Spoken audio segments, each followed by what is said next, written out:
Hello guys, myself Taslima Islam. Welcome to my another vlog. আমার second garden ব্লগে আপনাদের সকলকে স্বাগতম। তো গাইস, এটা আমার বাবার আর ভাইয়ার তৈরি করা নতুন বাগান। তো গাইস, সামনে আপনারা যেই গাছগুলো দেখতে পাচ্ছেন সেগুলো হচ্ছে বেগুনের গাছ। তারপর এটি হচ্ছে অ্যালোভেরার গাছ। তো আপনাদেরকে অ্যালোভেরার গাছ থেকে দেখানো শুরু করি। তো সামনের দিকে ক্যামেরাটি এগিয়ে নিয়ে যাচ্ছে। এগুলো হলো পেঁয়াজের গাছ। তো গাইস, সামনের দিকে এগোতে থাকি, তারপর আমরা দেখতে পাচ্ছি রসুন পেঁয়াজের গাছ। তারপর আমরা আরো যদি সামনের দিকে এগোতে থাকি তাহলে আমরা দেখতে পাচ্ছি বড়াইয়ের গাছ। তো আপনাদের কাছ থেকে দেখিয়ে নেই, এখনো কোনো ফল গজায়নি। তারপরের গাছটি হচ্ছে, তো গাছ বড়াইয়ের গাছের পর আপনারা দেখতে পাচ্ছেন যে বাঘ মরিচের গাছ। তো মরিচগুলো একটু কাছাকাছি দেখিয়ে দিচ্ছে আপনাদেরকে। এই মরিচগুলো প্রচুর পরিমাণে ঝাল হয়ে থাকে। আমি হাত দিয়ে সরিয়ে মরিচগুলো দেখিয়ে দিচ্ছি।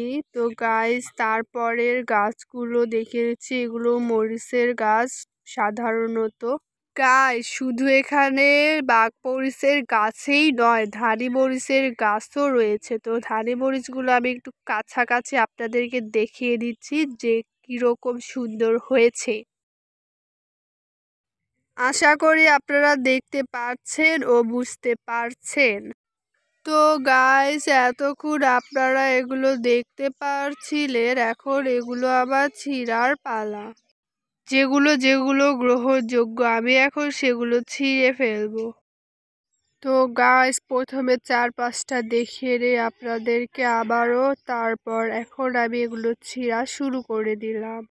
আমি এখন এগুলো রান্না করার জন্য ছিঁড়ছি। তো গাইস, পরের ব্লকে আপনাদেরকে দেখাবো এগুলো আমি কিভাবে রান্না করি।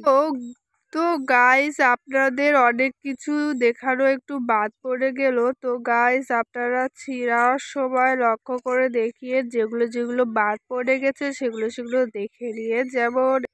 তো গাইস, দেখতে দেখতে আমরা ভিডিওর প্রায় শেষ প্রান্তে চলে আসলাম। আমার সেকেন্ড গার্ডেন ব্লগটি আপনাদের কেমন লেগেছে ওটি কমেন্ট বক্সে বলতে ভুলে যাবেন না।